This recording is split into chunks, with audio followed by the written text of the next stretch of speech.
Muy bien, estamos estudiando el mensaje a la iglesia de Tiatira que comenzamos la semana pasada. Una iglesia que el Señor comienza con grandes elogios. Una iglesia a la que el Señor le recuerda primero todo lo bueno que ve en ella. Le recuerda todas aquellas cosas que ellos están haciendo que están bien, que están usando para servir a Dios, que están usando para amar a su prójimo, para amar no solamente a los cristianos, sino a todos aquellos que vivían en la ciudad. Cuando uno estudia la historia de la iglesia, durante este tiempo en el cual Tiatira estaba en el lugar en el que estaba, se puede ver que la iglesia avanzó mucho en su caridad, en su manera de servir a la gente, en su manera de querer atraer a la gente a Cristo. Pero también podemos ver en esa etapa de la historia de la iglesia que se introdujeron muchas doctrinas que fueron para lastimar a la iglesia. Se introdujeron doctrinas que todavía en nuestros días se practican. Doctrinas que han hecho caer a muchas personas y que se han llevado a través de todo el mundo y que lejos de acercar a la gente a Dios, la ha apartado de Dios.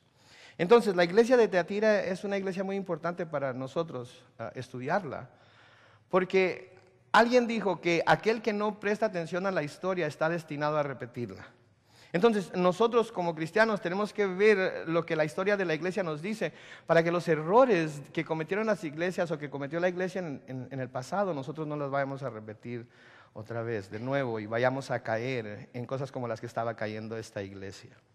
Vamos a comenzar a leer en el versículo 18 hoy, simplemente para poder dar unos 2 pasos atrás para luego seguir adelante con el resto del mensaje. En el versículo 18 de Apocalipsis 2, el Señor Jesucristo dice lo siguiente: escribe el ángel de la iglesia en Tiatira, el Hijo de Dios, el que tiene ojos como llama de fuego y pies semejantes al bronce bruñido, dice esto: yo conozco tus obras, y amor, y fe, y servicio, y tu paciencia, y que tus obras postreras son más que las primeras.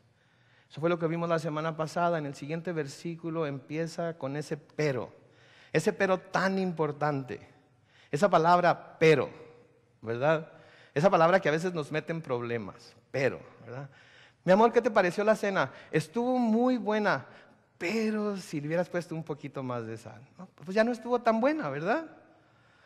Si vamos a decir que algo estuvo muy bien, pero, si vamos a decir que algo está yendo muy bien, pero, entonces esa palabra pero nos dice que no está tan bien como nosotros estábamos diciendo. De igual manera, aquí el Señor Jesucristo les da esta lista de cosas buenas que estaban haciendo: las obras, el amor, la fe, el servicio, la paciencia. Les recuerda y les hace saber que Él está consciente de que las obras que estaban haciendo ahora, al final, en esta etapa de su existir, eran más que las que estaban haciendo cuando comenzaron. Pero, y cuando el Señor nos dice, usa la palabra pero, debemos de poner atención, ¿sí? Pablo nos dice en Efesios que todos nosotros, cuando no estábamos en Jesucristo, estábamos muertos en nuestras transgresiones y pecados. Pero, porque Dios nos amó. Qué gran pero, ¿verdad? Porque Dios nos amó con ese amor que solamente Él puede mostrar. Ahora somos salvos, ¿verdad? Aquí ese pero está llevándonos a algo no tan positivo, de hecho negativo. Vamos a leer: pero tengo unas pocas cosas contra ti, que toleras que esa mujer Jezabel, que se dice profetiza, enseñe y seduzca a mis siervos a fornicar y a comer cosas sacrificadas a los ídolos. Note lo que el Señor Jesús tenía en contra de esta iglesia. Él tenía en contra de esta iglesia, y cuando se dice que está en contra, cuando algo está en contra, está en completa oposición a lo que está sucediendo. Está mostrándoles su corazón de que lo que Él les va a señalar ahorita va completamente en contra de todo lo que Él ama, desea y quiere que la iglesia sea. Tengo estas cosas contra ti. Y la primera, que toleras que esa mujer Jezabel, que se dice profetiza, enseñe y seduzca a mis siervos a fornicar y a comer cosas sacrificadas a los ídolos. Oye, una palabra que es muy conocida, muy usada en nuestros tiempos, tolerar, la tolerancia. Me acuerdo cuando yo era pequeño, mi papá usaba mucho la palabra tolerar y decía, eso no te lo voy a tolerar. Y a mí se me hacía muy chistosa la palabra tolerar. ¿Por cómo suena? Tolerar, tolerar. Como estaba tan pequeño, no sabía qué era tolerar. A veces así como por debajo de como lo hacemos a veces cuando estamos pequeños, me reía de él. Y con más fuerza le decía, eso no creas que te lo voy a tolerar. Pero ahora entiendo lo que quiere decir la palabra tolerar. Y en nuestros días se nos llama a ser muy tolerantes. En nuestros días se nos llama a tener tolerancia por tantas cosas que como cristianos en realidad no debemos tolerar. Como cristianos en realidad debemos de expresar nuestra oposición a ellas, aun cuando sea con amor y mansedumbre. De todas maneras, expresar nuestra oposición a ellas, porque si el Señor no las tolera, nosotros tampoco debemos tolerarlas. Ahora, esto no quiere decir que no debamos vivir en paz con todo el mundo, independientemente de lo que ellos crean, independientemente de lo que su opinión sea acerca de tal o cual cosa. El hecho de que no toleremos el comportamiento o la doctrina o la filosofía o lo que sea que esas personas están pensando, simplemente nos dice que vamos a establecer una raya, un límite entre lo que nosotros sabemos que es bueno y lo que sabemos que es malo. Y cuando aceptamos y toleramos sin ninguna oposición las cosas malas que algunas personas y que algunos grupos están haciendo, entonces, lejos de estarles mostrando amor, de hecho estamos mostrándoles que no nos interesa, que se encuentren completamente equivocados y que por esa equivocación se vayan a ir al infierno, con tal de no ofender a nadie, con tal de que se nos marque de tolerantes. El mundo nos llama a ser tolerantes. Lo único que yo veo de mal con la tolerancia que el mundo quiere que nosotros tengamos es que el mundo quiere que nosotros toleremos, como cristianos toleremos todo, pero ellos no quieren tolerarnos a nosotros. ¿Verdad? Puede haber desfiles de orgullo gay, puede haber ferias de la fe musulmana, puede haber convenciones de los testigos de Jehová, puede haber tantas cosas abiertas y públicamente, pero cuando hablamos de un grupo de cristianos que quiere ir a pararse en una esquina a testificar acerca de su fe, a repartir literatura, a tratar de llamar la atención al mundo a la situación tan precaria en la que se encuentra por causa de su pecado, no nos toleran. Inclusive ha habido tiempos en los que han echado a la gente a la cárcel y la acusan de odiar a las personas y la acusan de intolerante por simplemente establecer lo que la palabra de Dios claramente nos dice que es bueno y que es malo. Toleras a esta mujer Jezabel. La palabra tolerar quiere decir sufrir, llevar con paciencia. Quiere decir soportar. ¿Verdad? Y a veces soportamos tantas cosas que el mundo impone sobre nosotros, pero no soportamos una que otra cosa que el Señor nos dice que debemos imponernos sobre nosotros mismos por amor a Él. Estamos dispuestos a tolerar tantas cosas del mundo, malos tratos. Estamos dispuestos a tolerar inclusive que se nos use y se abuse de nosotros. Estamos dispuestos a tolerar a malos patrones, a patrones gritones, a patrones desconsiderados, a patrones malos para pagar, pero buenos para cobrar. Y lo recibimos. Pero cuando el Señor nos habla de ciertos aspectos de nuestra vida espiritual, como el servir, como el diezmar, como el ofrendar, como el entregarnos nosotros mismos a Él en respuesta al amor que Él tiene por nosotros, que Él mostró por nosotros, no lo sufrimos, no lo llevamos con paciencia. Otro significado de la palabra tolerar quiere decir permitir algo que no se tiene por lícito sin aprobarlo expresamente. Déjeme repetirlo, ponga atención por favor, porque es muy importante esto. Permitir algo que no se tiene por lícito sin aprobarlo expresamente.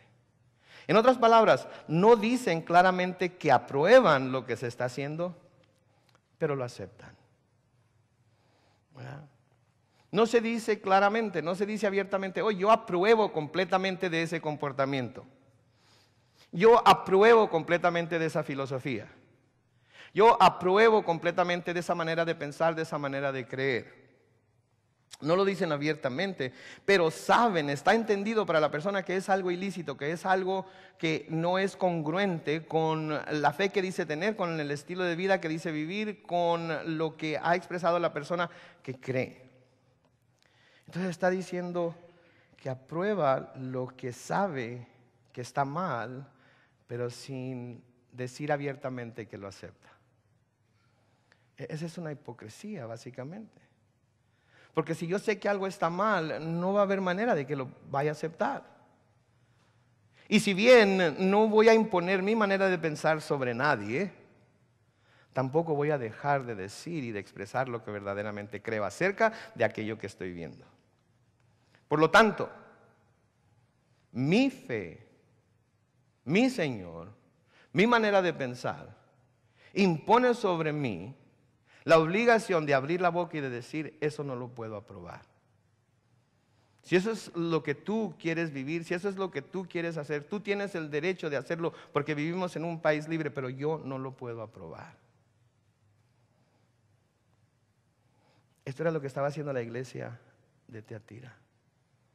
Estaba respetando las ideas, creencias, prácticas del mundo que estaba a su alrededor, cuando eran completamente diferentes o contrarias a las suyas. Y no solamente las estaban aceptando y les estaban dando validez por no expresarse en contra de ellas, sino que habían decidido que las iban a aceptar dentro de la iglesia. Ese era el problema que Jesús tenía con esta iglesia de Tiatira. Es el problema que el Señor, si Él es Dios, si Él es el mismo ayer, hoy, para siempre, es el mismo problema que tiene hoy con los cristianos cuando no hablamos, cuando no decimos, cuando no expresamos nuestra convicción de que lo que se nos está presentando, de que lo que se nos está queriendo dar a fuerzas, ya sea por medio de los medios de comunicación, ya sea por medio de los programas de televisión que vemos, ya sea por medio de las películas que vamos a ver al cine, ya sea por medio de la música que escuchamos, cuando estamos sentados ahí tolerándolo, cuando sabemos que todo lo que se está diciendo es completamente diferente o contrario a lo que nosotros decimos creer. Es algo serio. Es algo muy serio, como vamos a ver más adelante. Luego nos habla de esa mujer Jezabel. Y noten que aquí dice esa mujer Jezabel. Al estar estudiando para preparar este mensaje, me di cuenta que en los manuscritos más antiguos de este pasaje, las palabras que se usan son tu mujer Jezabel. Lo que ha llevado a muchos de los comentaristas a decir que esta mujer era la esposa del pastor de la iglesia de Tiatira. En otras palabras, le estaba escribiendo el Señor Jesucristo este mensaje al que era pastor de esa iglesia, diciéndole, estás aceptando todo lo que tu mujer te está diciendo que debes hacer. Estás aceptando todo lo que tu mujer, que se llama profetisa, te está diciendo que hagas, y no te estás dando cuenta que lo que ella te está pidiendo que hagas va completamente en contra de lo que Dios te dice que debes hacer. Algo que la historia de la iglesia nos dice también es que durante este mismo tiempo la iglesia adoptó la adoración de María como corredentriz con Cristo. Sí, cosa que está afectando a la iglesia en muchas partes del mundo, inclusive hoy. Y que, como vamos a ver más adelante, aquellos que siguen esa doctrina no van a poder ver el reino de los cielos. Entonces aquí le está diciendo a tu mujer, aceptas o toleras lo que tu mujer, Jezabel, que se dice ser profetisa, enseña. Y lo que ella está enseñando está seduciendo a los que son mis siervos a fornicar y a comer cosas sacrificadas a los ídolos. Ahora, cuando hablamos de fornicar, todos sabemos de lo que se trata. Se trata de un acto sexual ilícito. La palabra griega es pornía, de donde tenemos la palabra pornografía. Y lo que esta mujer les estaba enseñando entonces a aquellas personas que estaban yendo a la iglesia de Tiatira era que les estaba enseñando a fornicar espiritualmente con otros dioses, con otros ídolos, con otras creencias, a fornicar al comer cosas sacrificadas a los ídolos. Pero fuera que la traducción sea esa mujer o tu mujer, el caso es que el Señor usa este nombre de Jezabel para comparar a esta mujer que era parte de la iglesia de Tiatira con la mujer Jezabel que conocemos y de la cual aprendemos en el Antiguo Testamento, que fue uno de los personajes más malvados en la historia de Israel. Entonces pudiera ser que esta mujer, que aquí se le llama Jezabel, no se llama Jezabel, sino que simplemente el Señor está usando el nombre Jezabel para identificarla con aquella mujer del Antiguo Testamento que llevó al pueblo de Israel, incitó al pueblo de Israel a dejar la verdadera adoración del Dios de Israel y adorar a los Baales. Algo de trasfondo de la historia de Jezabel. Jezabel era la esposa del rey más débil, más malvado y en términos mexicanos más mandilón en la historia de Israel. Su mujer hacía todo por él. Cuando necesitaba algo, cuando quería algo, iba con su mujer. Había un hombre llamado Nabot que tenía una viña cerca de los muros de la ciudad y Acab quería comprárselo. Y Nabot, conociendo la ley de Dios de que no se debía vender la heredad que había dado a cada tribu, le dijo que no se lo iba a vender. Y va este hombre con su mujer llorándole. ¿Qué crees, mi amor?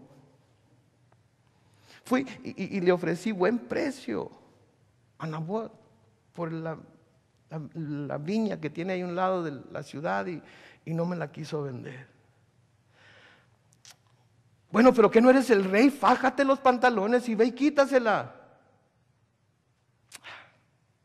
Es que no quiero. Me da miedo. Ay, quítate, inútil. ¿Han oído a mujeres que tratan hacia su marido? Cuidado, mujeres que tratan hacia su marido, ¿ok? Porque lo único que están haciendo es dándole licencia para que en verdad sea un inútil y no haga lo que le corresponde hacer. ¿Sí? Mi amor, saca la basura. Ay, el juego está bien emocionante ahorita. Ok, no te preocupes, yo la saco. ¿Sabe qué va a ser la próxima vez que le pida a usted a su marido que saque la basura?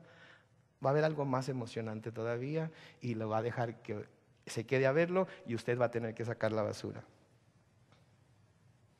Y así va a suceder constantemente, hasta que ya ni le va a hacer caso. Porque sabe que va a decir, pues ya, toda la vida la has sacado tú, pues ¿qué te cuesta una vez más? Va con su esposa, quítate, inútil. Va y mata a Nabot, o manda a matar a Nabot y toma la viña que tenía ahí y se la da. Ahí la tienes, ya, cállate, chillón. No sé por qué me casé contigo.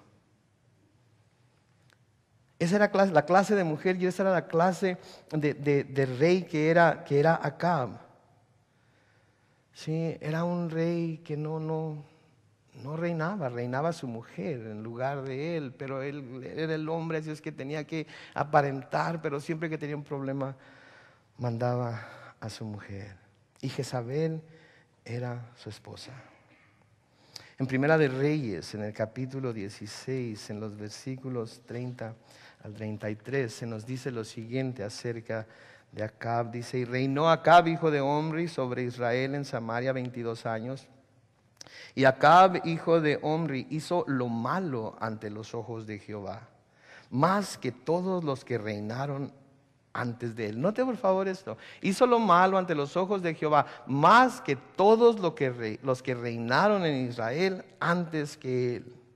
El versículo 31 dice, porque le fue ligera cosa andar en los pecados de Jeroboam, hijo de Nabat, y tomó por mujer a Jezabel, hija de Etbaal, rey de los Sidonios, y fue y sirvió a Baal y lo adoró. Noten lo que hizo. Se casó con esta mujer que no debía de haberse casado con ella porque no era judía primero.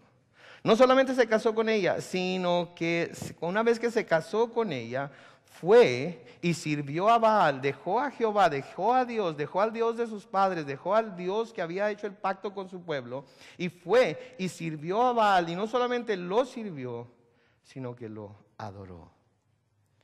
El versículo 32 dice, e hizo altar a Baal en el templo de Baal que él edificó en Samaria. Hizo también Acab una imagen de Asera, haciendo así Acab más que todos los reyes de Israel que reinaron antes que él, para provocar la ira de Jehová, Dios de Israel. No solamente se casó con una mujer que no se debía haber casado. No solamente se casó con alguien que claramente Dios les había dicho que no lo hicieran, sino que después de casarse con ella se fue a servir a los dioses de su esposa. Y no solamente sirvió a los dioses, sino que los adoró. Y no solamente los adoró, sino que les construyó un templo y construyó ídolos para que el pueblo, al que él debía de estar como rey, llevando a los pies de Dios, lo siguieran también a él. Jezabel influenció entonces a su esposo Acab para tratar de alguna manera combinar la adoración al Dios de Israel con la adoración a los Baales, e hizo todo lo que pudo para hacer desaparecer de Israel toda forma de adoración verdadera a Jehová. Toda forma de adoración verdadera a Jehová. La adoración que él había prescrito. Saben que la Biblia nos dice muy claramente cómo debemos adorar a Dios. La Biblia nos dice muy claramente cómo debemos acercarnos a Dios. La Biblia nos dice muy claramente cómo debemos servirle y cómo debemos de entregarnos completamente a Él.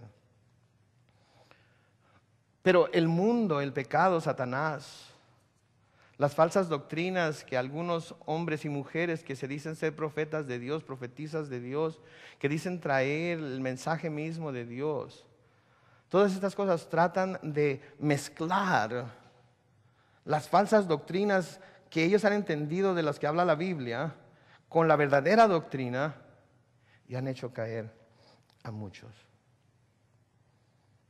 Han hecho caer a muchos. Y tenemos muchos predicadores y predicadoras que tratan de inmiscuir, tratan de mezclar el verdadero evangelio de Cristo con el evangelio de la prosperidad, con el evangelio de la salud, con el evangelio del decláralo y agárralo, con el evangelio de nómbralo y tómalo, con el evangelio de que todo debe ser felicidad y todo debe ser alegría en el mundo, y nunca va a haber ninguna tribulación, ninguna aflicción, nunca va a haber nada, ningún problema si crees. Y lo mezclan con el verdadero evangelio, el evangelio que nos llama a dejar a este mundo a un lado y seguir a Dios con todo nuestro corazón y seguir a Dios con todo nuestro ser. Y la gente se lo ha bebido, se lo ha comido, lo ha recibido y lo ha puesto por práctica en su vida. Y un día, mucha de esa gente va a ser a la que le va a llegar con el Señor y le va a decir, pero Señor, si yo hice esto, vi aquello, tuve esta experiencia. Y Él les va a decir, apártense de mí, hacedores de iniquidad, porque no hicieron mi voluntad, sino la suya propia. ¿Sabe qué? Para Jezabel no había problema con que los judíos adoraran a Dios. Para Jezabel no había problema con que hubiera profetas del Dios verdadero, Jehová. No había problema con eso, pero lo que era problema para Jezabel era, por favor, hombre, no lo tomen tan en serio, no lo tomen como que es el único Dios, no lo tomen como que es el único digno de alabanza, no lo tomen como que es el único digno de ser exaltado y adorado. Hay otros dioses en el mundo que también merecen ser adorados, y si los demás quieren creer en esos otros dioses, entonces ustedes no deben de tener ningún problema con ellos. Simplemente acéptenlo. Tolérenlo. Y sabe que Dios no acepta nada de eso. Dios no lo acepta. No tiene nada de malo, se nos dice, con ser un poco más tolerantes y aceptar algunas cosas buenas que tienen las otras religiones, que tienen, digo, en realidad, Jesús, Alá, Buda, Confucio, Miguel Aceves Mejía, quien sea el Dios que tú adores, no importa, con que creas en Él sinceramente, ¿me entienden? ¿Para qué lo toman tan en serio? La Biblia, por favor, hombre, es un libro antiguo. ¿Qué le haces caso a la Biblia? Acabo de leer antes de salir, por eso lo traigo escrito en un papel aparte, con mi puño y letra, a ver si lo puedo leer, porque ni yo mismo me entiendo cuando escribo Pero lo acabo de leer.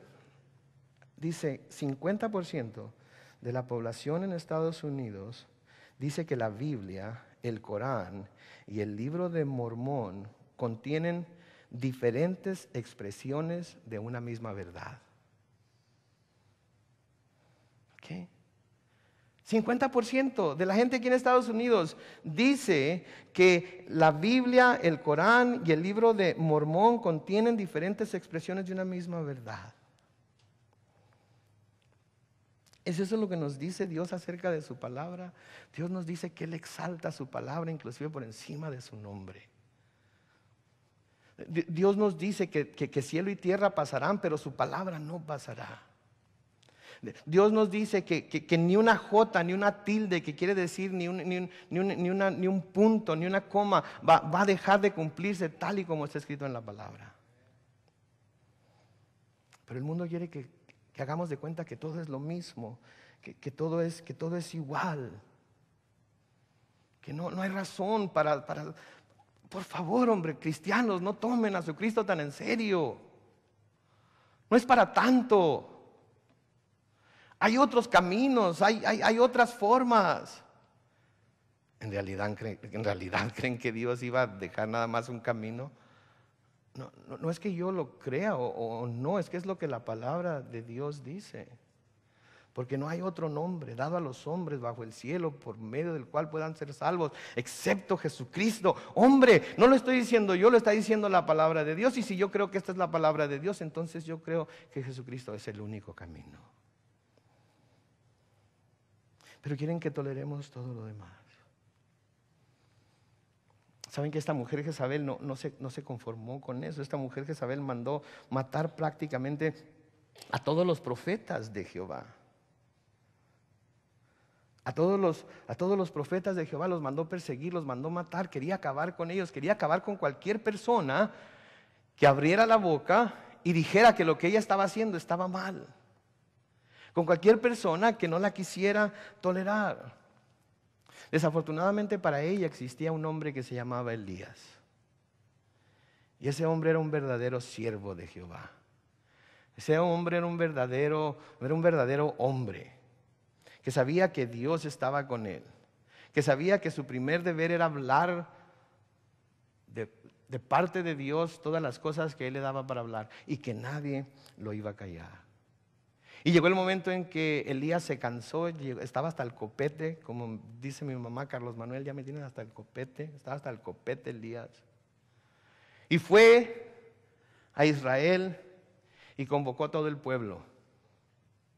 Y convocó a los sacerdotes de Baal. Y los llamó a todos y los puso ahí al pie del monte. Y en Primera de Reyes 18 se nos dice que acercándose Elías, comenzando con el versículo 21, acercándose Elías a todo el pueblo, dijo: ¿hasta cuándo claudicaréis vosotros entre dos pensamientos? ¿Hasta cuándo van a estarse yendo de un lado para otro? ¿Hasta cuándo van a tener dos opiniones? ¿Hasta cuándo van a tener un corazón dividido? ¿Hasta cuándo van a decidirse si de un lado o del otro? ¿Hasta cuándo van a decidirse si en realidad son cristianos o en realidad son del mundo? ¿Hasta cuándo van a decidirse a seguir a Dios como Él pide que lo sigan? ¿O van a seguir, o mejor no lo sigan, mejor dedíquense a seguir? ¿Hasta cuándo? La siguiente parte del versículo dice: si Jehová es Dios, seguidle. Y si Baal, id en pos de él. Y noten lo que hizo el pueblo. Y el pueblo no respondió palabra. ¿Sabe que hay muchos cristianos así?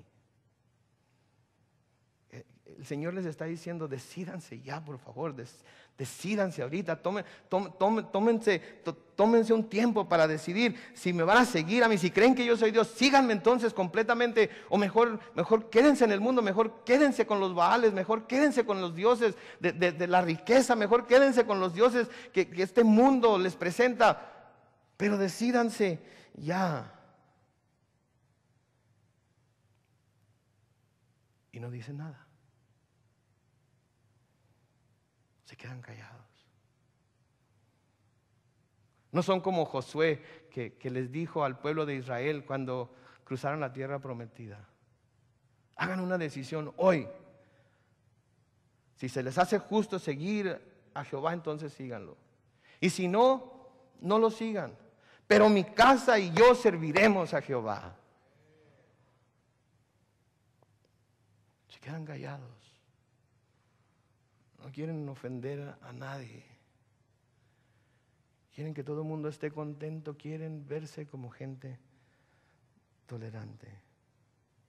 En el versículo 22 de Primera de Reyes 18 dice: y Elías volvió a decir al pueblo: solo yo he quedado profeta de Jehová, mas de los profetas de Baal hay 450 hombres.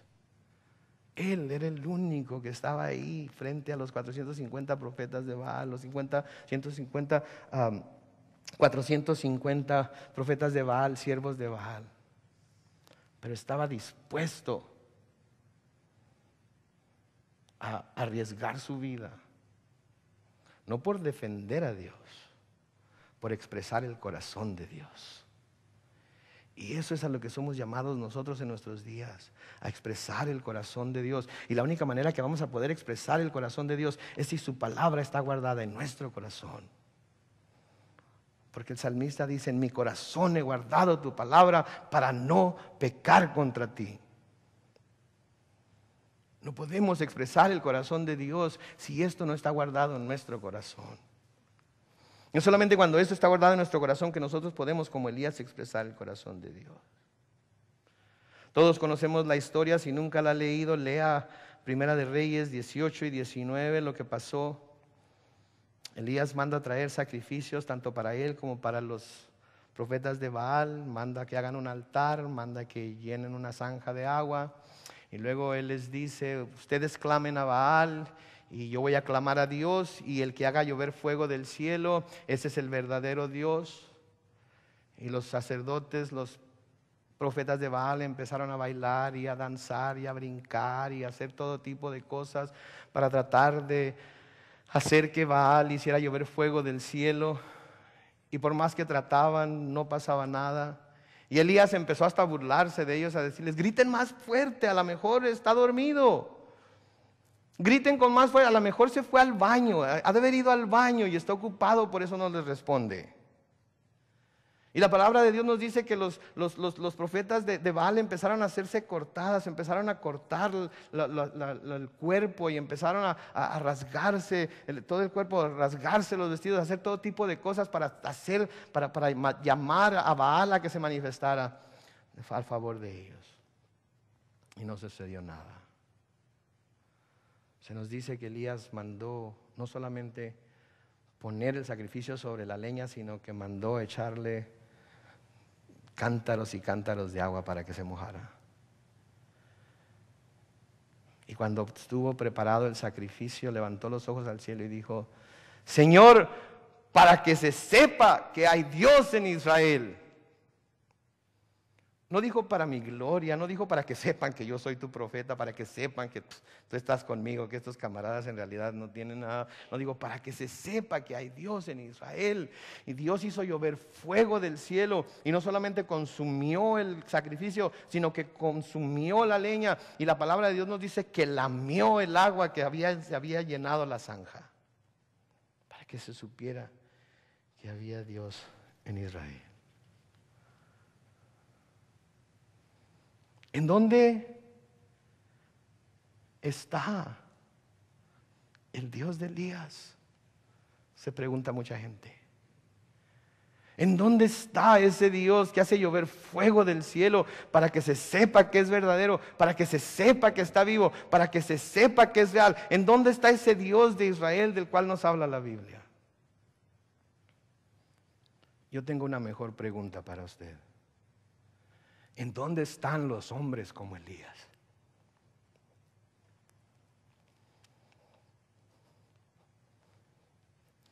Que no están dispuestos a tolerar la maldad. Cuéstele lo que les cueste. Que no están dispuestos a quedarse callados. Que están dispuestos a enfrentarse aún con la más fiera de las fieras. Su mujer. No, no es cierto, no es cierto.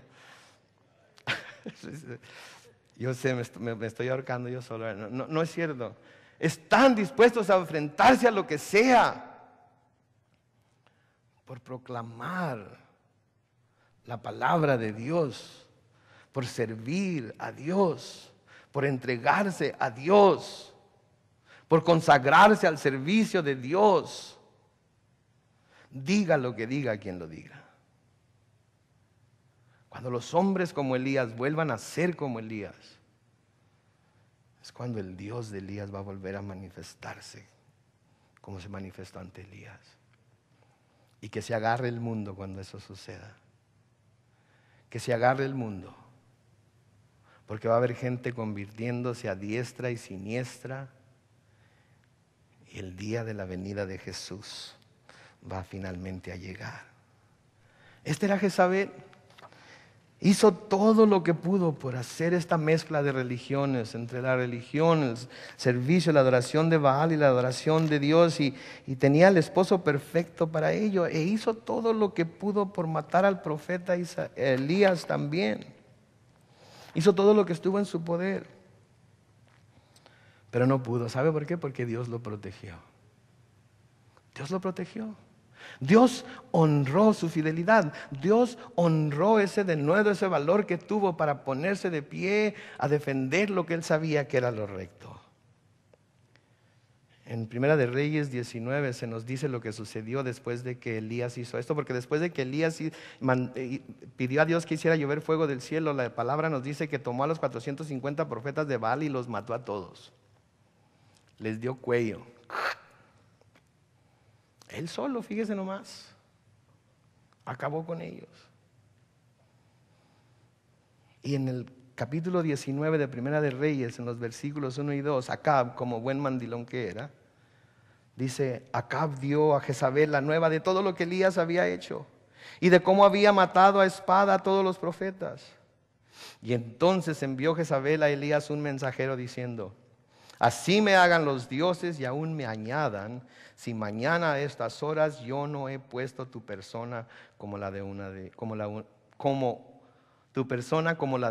ellos. Entonces las palabras le está diciendo: ¿sabes qué? Que me pase a mí algo peor.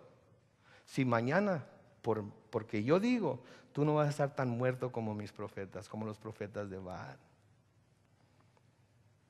Ahora, Elías acababa de clamar a Dios y acababa de hacer llover fuego del cielo y acababa de ver el poder de Dios.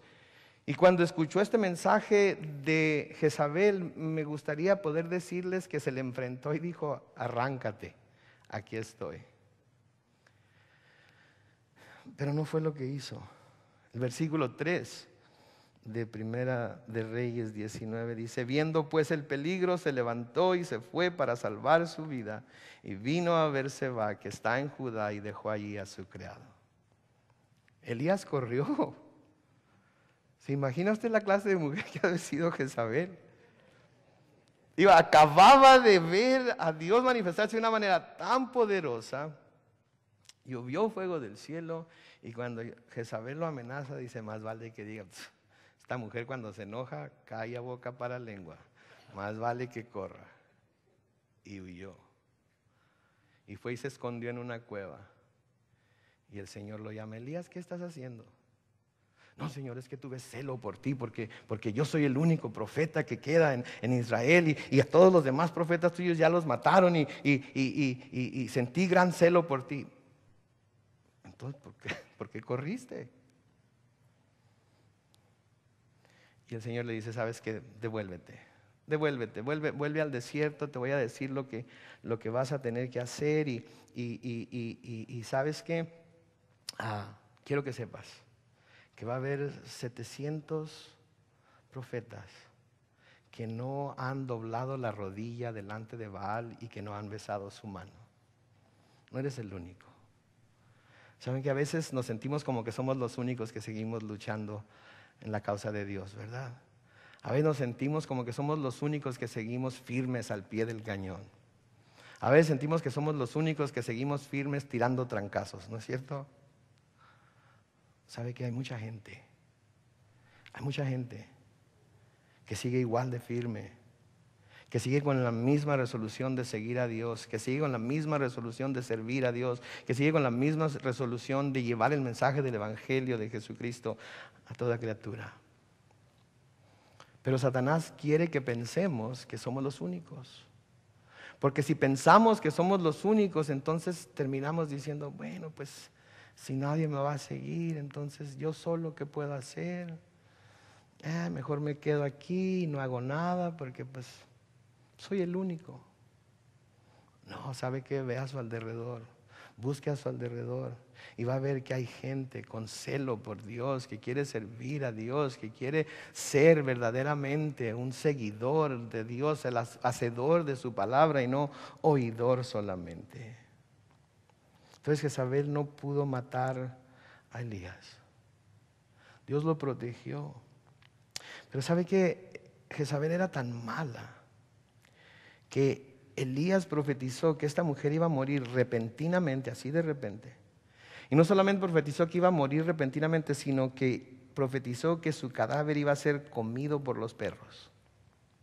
Y cuando Jehú, hijo de Josafat, fue ungido como rey de Israel, fue enviado por Dios a acabar con toda la casa de Acab.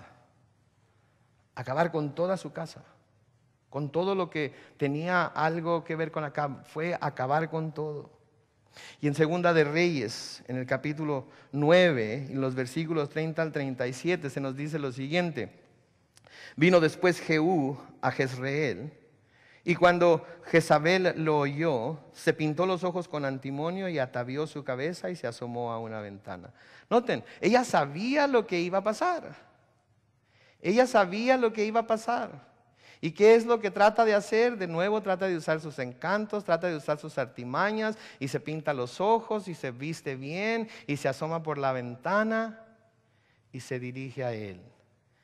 En el versículo 31. Cuando entraba Jehú por la puerta, ella dijo, ¿sucedió bien a Zimri que mató a su señor? Zimri había sido otro personaje de la historia de Israel que había matado también al rey al cual él vino a tomar su lugar, y ella estaba recordándole que a Zimri no le fue muy bien cuando mató al rey, y le está recordando ahora aquí a Jehú que a él tampoco le va a ir muy bien. En el versículo 32 dice, alzando él, Jehú, entonces su rostro hacia la ventana dijo, ¿quién está conmigo? ¿Quién? Y se inclinaron hacia él 2 o 3 eunucos. Los eunucos eran aquellos que acompañaban a la reina normalmente donde quiera que ella iba. Y eran eunucos porque el rey no quería que la reina fuera a hacerle infiel. Así es que le ponía puros siervos eunucos.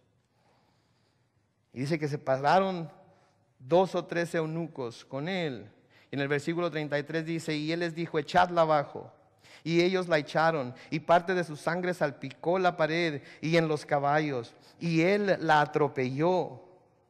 Entró luego, y después que comió y bebió, dijo, id ahora a ver a aquella maldita y sepultarla, pues es hija de rey. En otras palabras, reconociendo que ella era hija de un rey, quería darle una sepultura digna de que era hija del rey. En el versículo 35 dice, pero cuando fueron para sepultarla, no hallaron de ella más que la calavera, que es la cabeza, y los pies y las palmas de las manos. Y volvieron y se lo dijeron, y él dijo, esta es la palabra de Dios, la cual él habló por medio de su siervo Elías Tisbita, diciendo, en la heredad de Jezreel comerán los perros las carnes de Jezabel, y el cuerpo de Jezabel será como estiércol sobre la faz de la tierra en la heredad de Jezreel, de manera que nadie pueda decir, esta es Jezabel. Qué fin tan horrendo, ¿no es cierto? Y esto es lo que ahora el Señor Jesucristo le está diciendo a la iglesia de Tiatira, que esa mujer Jezabel está enseñando a sus siervos a fornicar y a comer cosas presentadas a los ídolos. De igual manera era esta Jezabel que se encontraba en esa iglesia.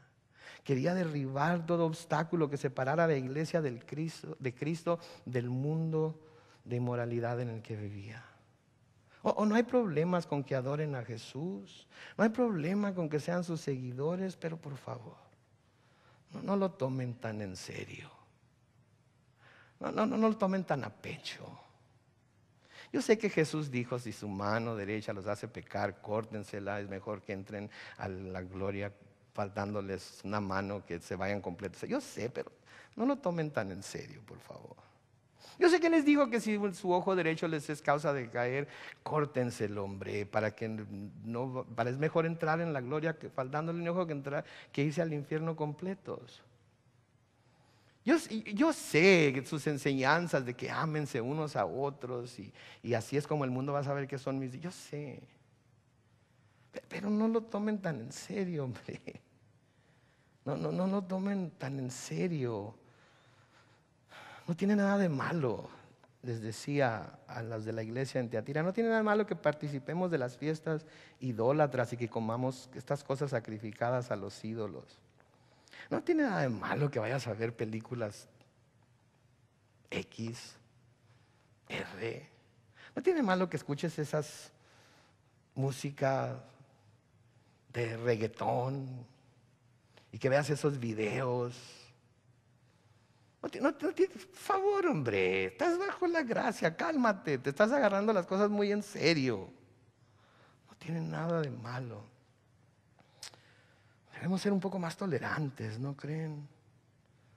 Aceptar algunas de las cosas buenas que tienen el mundo y las otras religiones, ¿no creen? Digo, para que la gente vea que Jesús es buen compa, digo.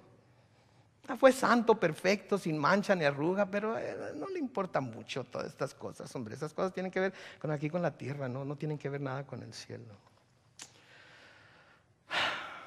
¿Estaría bien todo eso si no tuviéramos la Biblia? Pero porque tenemos la Biblia no está tan bien. Porque en la Biblia leemos pasajes como por ejemplo 2 de Corintios en el capítulo 6, los versículos 14 al 18, en el cual Pablo le dice a la iglesia en Corinto, no os unáis en yugo desigual con los incrédulos, porque qué compañerismo tiene la justicia con la injusticia y qué comunión la luz con las tinieblas. Versículo 15 dice, y qué concordia Cristo con Belial, que es otro nombre que se da a Baal también.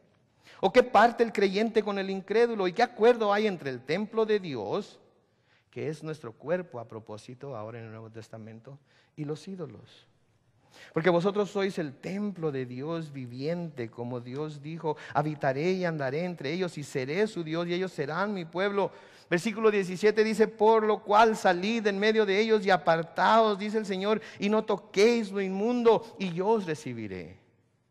Seré para vosotros por padre y vosotros me seréis hijos e hijas, dice el Señor Todopoderoso. Existe este problema. Podríamos arrancar esa porción de la Escritura, pero entonces no es todo el consejo de Dios. Y entonces estaríamos haciendo como hacen tantas religiones que escogen esto y aquello para aplicarlo a su vida, pero lo que no les gusta, eso no es para nuestros días. Tenemos un gran obstáculo que nos debe mantener alejados de las doctrinas de las Jezabeles de nuestro tiempo, que es la palabra de Dios. Y debemos obedecerla. En Mateo capítulo 6 y en Lucas 16, Mateo 6, 24, nos dice claramente el Señor Jesucristo: ninguno puede servir a dos señores, porque aborrecerá al uno y amará al otro, o estimará al uno y menospreciará al otro. No podéis servir a Dios y a las riquezas. Aquí el Señor Jesucristo está hablando de las riquezas, está hablando de servir al dinero y de servir a Dios, pero podemos aplicar cualquier cosa en lugar de las riquezas. No podemos servir a Dios y a la carne, no podemos servir a Dios y al mundo, no podemos servir a Dios y la vida pecaminosa, no podemos servir a Dios y cualquier otra cosa. Tiene que ser Dios siempre por encima de todas las cosas. Y Jezabel no estaba dispuesta a hacer eso. No solamente no estaba dispuesta a hacer eso, sino que estaba enseñando a otros a no hacerlo también. De nuevo en Apocalipsis 2, en el versículo 21, dice el Señor Jesús acerca de Jezabel: y le he dado tiempo para que se arrepienta, pero no quiere arrepentirse de su fornicación. En Ezequiel 18, 21 al 23 dice: mas el impío, si se apartare de todos sus pecados que hizo, y guardare todos mis estatutos, e hiciere según el derecho y la justicia, de cierto vivirá, no morirá. Todas las transgresiones que cometió no le serán recordadas, en su justicia que hizo vivirá. Y luego el Señor hace una pregunta: ¿quiero yo la muerte del impío? Dice Jehová el Señor.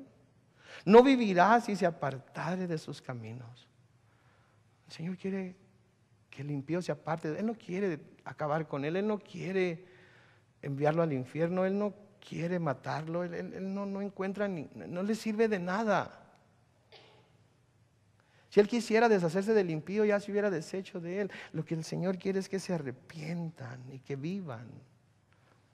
Y aquí pongo delante de ustedes la vida y la muerte. Escoge la vida. Por eso el Señor nos está dando esta escritura, para que nosotros la veamos y la tomemos como espejo y nos veamos en dónde estamos nosotros en nuestro caminar. El Señor no quiere mandar a nadie, el Señor no quiere que el infierno esté lleno de gente por la que su Hijo derramó su sangre. Quiere que se arrepientan, quiere que vuelvan a Él. En 2 de Pedro 3:9, Pedro escribe: el Señor no retarda su promesa, según algunos la tienen por tardanza, sino que es paciente para con nosotros, no queriendo que ninguno perezca, sino que todos procedan al arrepentimiento.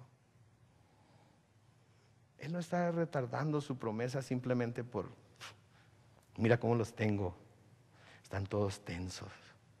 Están pensando los últimos días, los últimos días.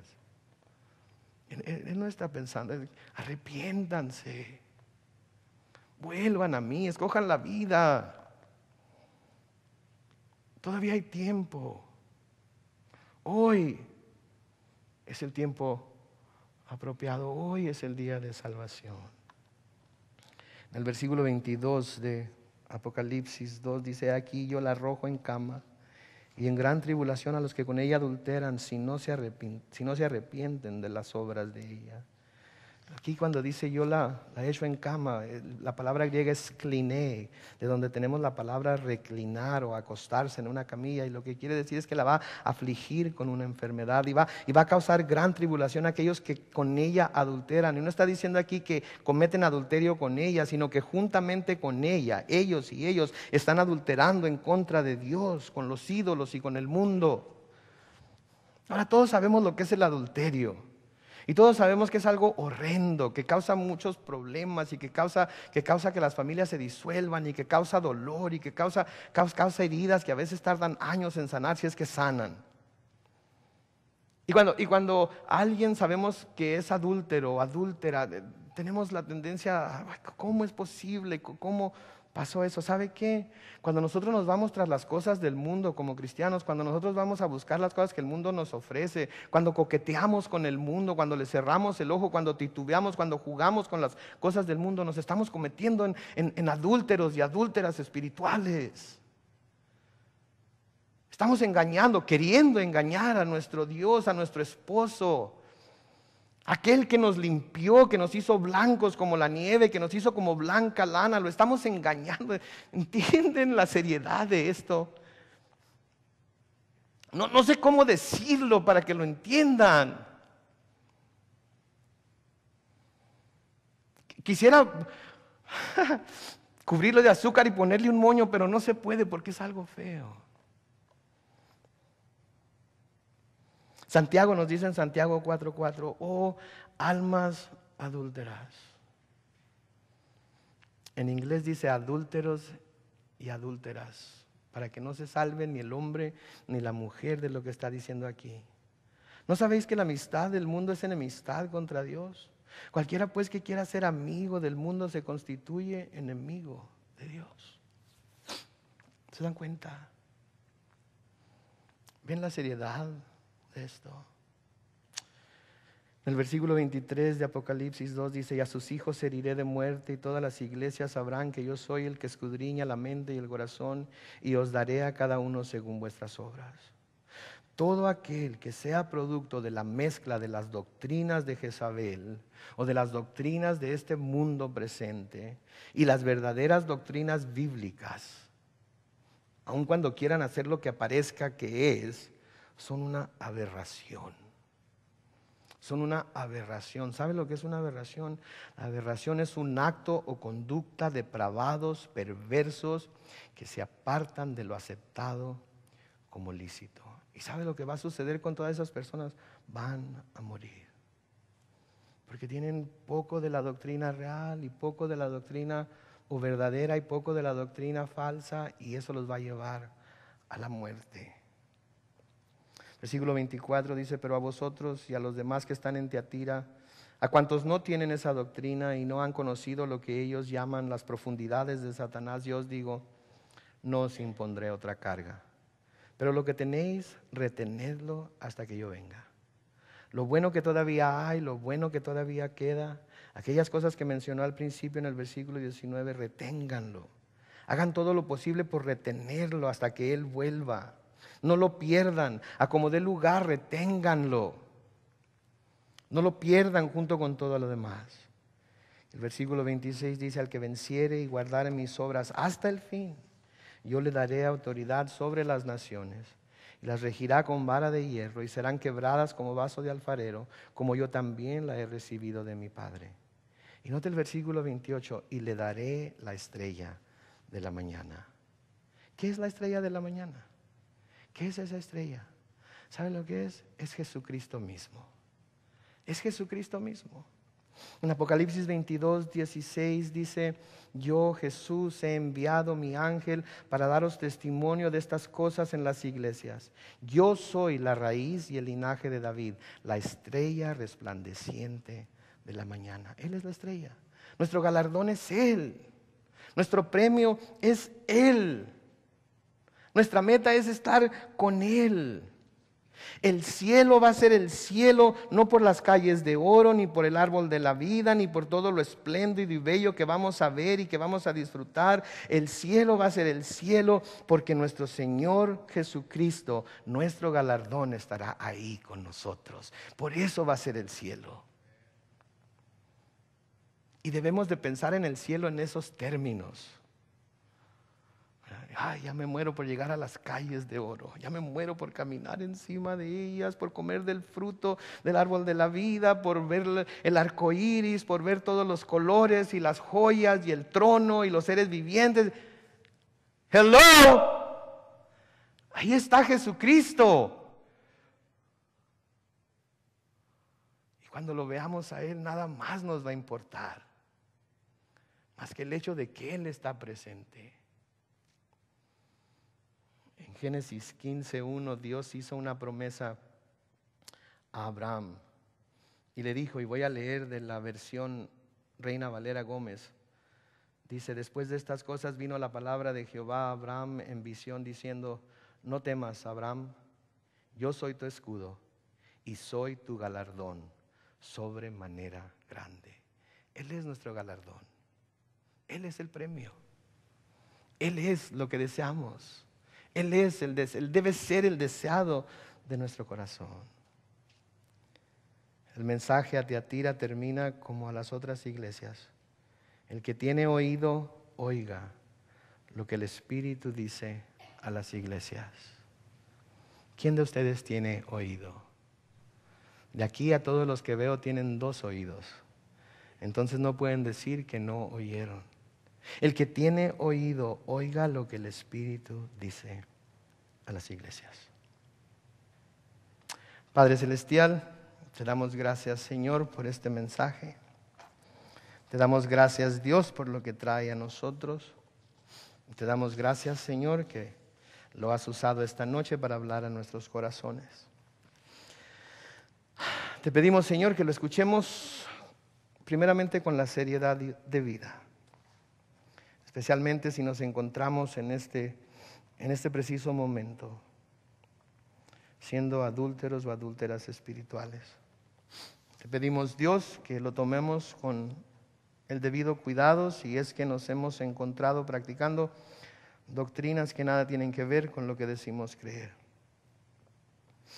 Pero también te pedimos que nos ayudes a escucharlo con alegría y gozo en nuestro corazón, porque lo has dado a nosotros como una advertencia, ahorita que todavía hay tiempo de componer nuestro camino, de acercarnos a tu perfecta voluntad, de buscar y encontrar ese camino estrecho que lleva a la vida.